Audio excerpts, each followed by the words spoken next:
वापस लिए चलते हैं आपको नेपाल, जहां ये तस्वीरें चौंका देने वाली हैं, हैरान कर देने वाली हैं कि 48 घंटे में जेन जी ऑन हुआ और केपी शर्मा ओली की सरकार गॉन हो गई। तख्ता पलट हो गया 48 घंटों के अंदर और वहां के युवा जश्न मनाते हुए, नाचते हुए, गाते हुए, लेकिन जहां जहां नेतागिरी का उनको झेलना पड़ा है, जनता का बवाल उठकर आया है सामने और उन सभी नेताओं को सड़क पर घसीट घसीट कर मारा गया है, पीटा गया है और उनके द्वारा जमा की गई मिल्कियत, जिसको कि जनता का कहना है कि कुशासन और भ्रष्टाचार की वजह से उन्होंने इस धनराशि को अर्जित किया, उस सब को उन्होंने निकाल कर तोड़फोड़ कर जला दिया। और सरकारी दफ्तरों पर जहां पर उनको हर रोज आए दिन भ्रष्टाचार झेलना पड़ा, उन दफ्तरों में आगजनी की गई। नेपाल के संसद में भी आगजनी की गई।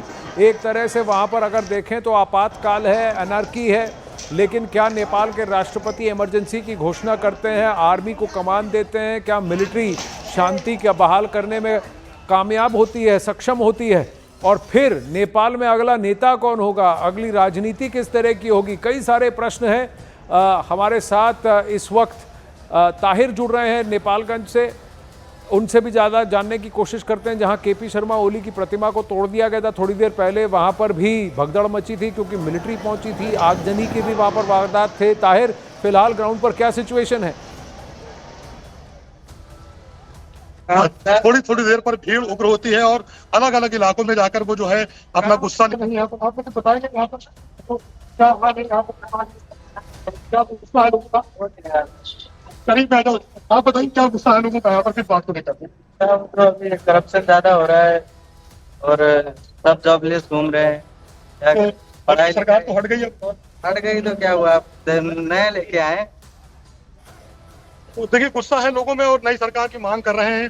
देखिए सब जगह कहीं ना कहीं केपी शर्मा ओली की तरफ से अजय बद्री जी ये कहा जा रहा था सोशल मीडिया बैन के चलते ये बवाल उठा है, लेकिन लोगों से जब पूछें तो कोई सोशल मीडिया बैन की बात नहीं कर रहा। सब कह रहे हैं ना बहुत हो गया भाई, आपके कुशासन का बहुत हो गया, आपके भ्रष्टाचार का, और हमारे रोजगार का क्या, हमारे लिए आप क्या कर रहे हैं? आप खुद धन संचय कर रहे हैं लेकिन हमारे लिए क्या कर रहे हैं? क्या ये बात सही है अजय बद्री जी? आप म्यूट पे हैं जी, अनम्यूट कीजिए। हाँ जी, ये बात सही है। लोग बहुत गुस्से में हैं। करप्शन आंखों के सामने देखते हैं तो बहुत गुस्से में पड़ते हैं। नेपाल का इकोनॉमी अच्छा नहीं है, जॉब्स नहीं है, इकोनॉमिक ग्रोथ नहीं हो रहा है और उधर कुछ नेताओं बहुत धनराशि में डूब रहे हैं। इसलिए लोग देखते हैं तो बहुत गुस्से में पड़ते हैं। और इसका साथ करप्शन के साथ साथ कुशासन भी साथ में चल रहा था कुछ वर्षों से। और नेपाल का जो डेमोक्रेसी था वो धीमे धीमे से बैकस्लाइडिंग होते जा रहा था और इसलिए लोग बहुत गुस्से में हैं। और कल का जो आंदोलन था ये नितांत जैन जी का आंदोलन था और उन्होंने दिखा दिया कि अगर यंग जनरेशन गुस्से में आए तो क्या होता है। पर क्या करप्शन इतना ज़्यादा फैला हुआ था? कुछ दिन पहले हमने देखा कि राजा के समर्थन में कि नेपाल में इस तरह की का एक पॉलिटिकल शिफ्ट की बात हो रही थी कि वापस जिस तरह से पहले नेपाल एक हिंदू राष्ट्र हुआ करता था, एक राजा के अंतर्गत अंडर चला करता था पूरा शासन, क्या उस पर वापस लौटने की बात अब ग्राउंड पर हो रही है? अजय बद्री जी, क्या ऐसा होगा? नहीं, ऐसा नहीं होगा। इस जो आंदोलन है उसमें बहुत से लोग शामिल हैं। इसमें से कोई डेमोक्रेट्स है, कोई राजावादी है, राजा को चाहते हैं, और कोई बालेन का समर्थक है और इसमें बहुत ज़्यादा लोग हैं। और मुझे नहीं लगता कि इसे राजावादी या हिंदूवादी आंदोलन के रूप में देखना चाहिए। ये नितांत नया जनरेशन का आंदोलन था और आगे हो सकता है कि जो राजावादी शक्ति है वो थोड़े पावरफुल हो जाएंगे भविष्य में, वो हो सकता है, लेकिन इस वक्त इसका कोई गुंजाइश नहीं है। तो अभी क्या समाधान है? अगले 48 घंटों में आप क्या होता हुआ देख रहे हैं? अभी ये सिचुएशन जो है, हमारा नेपाल का स्टेट मशीनरी जो है वो पूरे तरह से नेपाली आर्मी के कंट्रोल में है और नेपाल का स्टेट पे कोई भी राजनीतिक नेताओं रिप्रेजेंट नहीं कर रहे और इसीलिए सिर्फ राष्ट्रपति बाकी है। और राष्ट्रपति और नेपाली आर्मी मुझे लगता है नागरिक समाज से छलफल में व्यस्त है और कोई रास्ता ढूंढ निकालेंगे। लेकिन इसका फर्स्ट स्टेप ये होगा कि नागरिक समाज के साथ में मिलके वो पहले इमरजेंसी डिक्लेयर करेंगे, उसके बाद एक नया सरकार बनाएंगे और ये सरकार नया इलेक्शंस करेगा।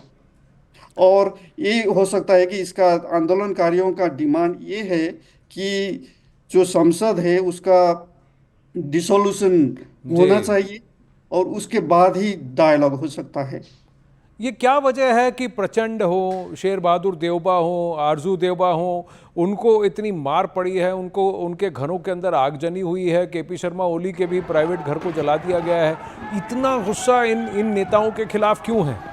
ये बहुत बड़ा प्रश्न उठता है, क्योंकि सभी हुआ अगर आप देखें तो इन्होंने सामान्य जन को कोई परेशानी नहीं पहुंचाई है। जो सामने की दुकान मकान है उनको कोई क्षति नहीं पहुंची है, लेकिन जो सरकारी दफ्तर हैं, जो आनंद तिवारी इस वक्त काठमांडू से जुड़ रहे हैं। आनंद, इस वक्त आप कहां पर हैं? ग्राउंड पर क्या परिस्थिति है? क्या शांति बहाल हो रही है? क्या आर्मी सक्रिय दिख रही है आपको?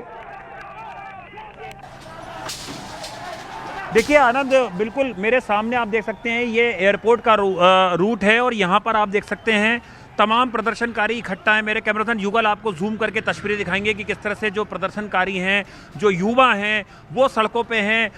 अभी उनका कहना है कि उनका आंदोलन खत्म नहीं हुआ है। जब तक उनकी जो मुद्दे थे, जो उनकी ज़रूरतें थी, उनको जब तक पूरा नहीं कर लिया जाएगा, जब तक वो सड़कों पर रहेंगे।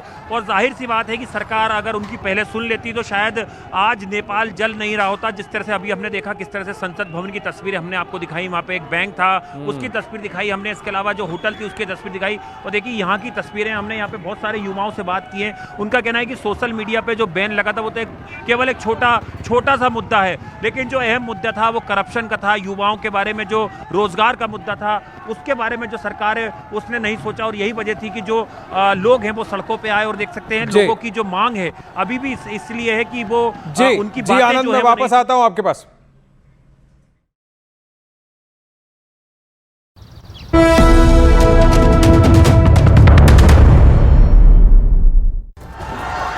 चलिए अब बात पड़ोसी मुल्क नेपाल की एक बार फिर से करते हैं, क्योंकि नेपाल में हाहाकार मचा हुआ है। नेपाल की ओली सरकार के खिलाफ ये नाराजगी है।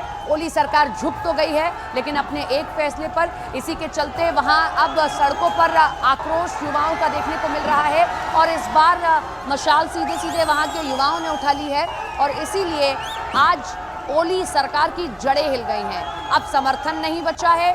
उन्होंने शाम को अपनी बैठक जरूर बुलाई है, संसदीय दल की बैठक बुलाई है। माना यह जा रहा है कि हो सकता है उस वक्त वो इस्तीफा दे दें। सेना तक ने उनसे इस्तीफा मांग लिया है, क्योंकि हालात बेकाबू हो गए हैं। जिसके खिलाफ नाराजगी है, अगर वो इस्तीफा नहीं देंगे तब तक नेपाल में हालात ऐसे ही रहने वाले हैं। हालात वहाँ सुधरते अभी नहीं दिखाई दे रहे हैं।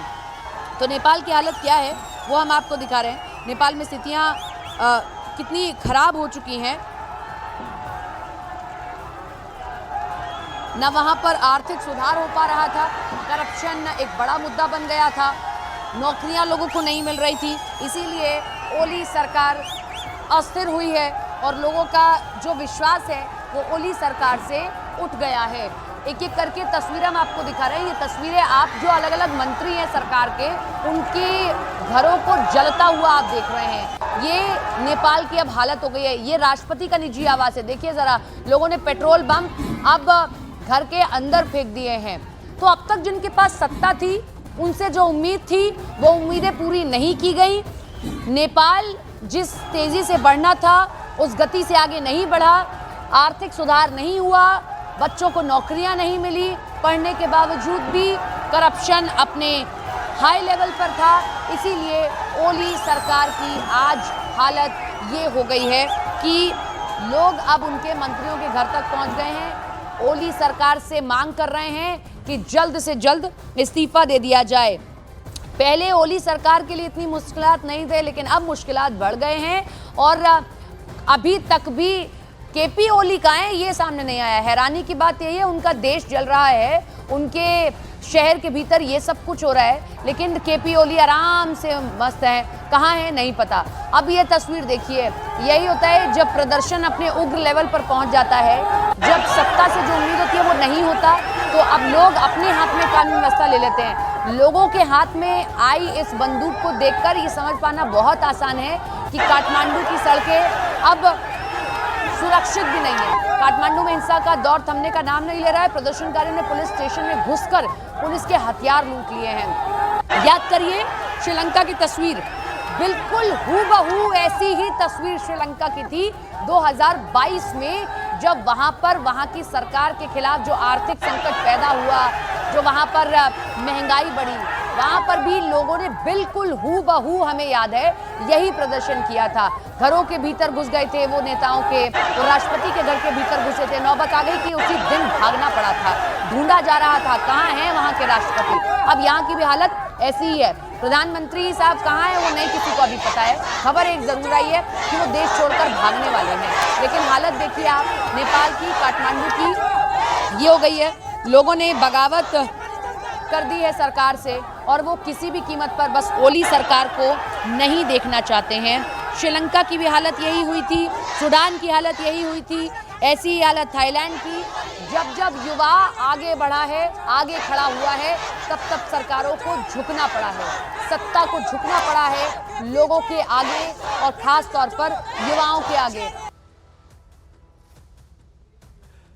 अखाड़ा में आपका एक बार फिर स्वागत है। बहुत सारी तस्वीरें नेपाल से आ रही हैं। इस वक्त की खबर यह है कि केपी शर्मा ओली जिन्होंने इस्तीफा दे दिया, वो नेपाल छोड़कर अभी फिलहाल नहीं कहीं जाएंगे, पलायन नहीं कर रहे हैं। लेकिन ये भी खबर सामने आ रही है कि आर्मी सिचुएशन को कंट्रोल में ले सकती है, आर्मी के हाथ में कमान सौंपी जा सकती है, जल्द से जल्द ये फैसला लिया जा सकता है। वरना जो ये बवाल हमने ग्राउंड पर देखा, जहां पर जेनजी यानी कि नेपाल के युवा प्रदर्शन पर उतर आए, आमादा हुआ, तख्ता पलट कर दिया 48 घंटों के अंदर, ये पूरे राष्ट्र के अंदर कहीं एनर्की और दंगे फसाद में ना बदल जाए, इसके लिए आर्मी का कंट्रोल लेना बहुत आवश्यक है। ये जल्द हो सकता है।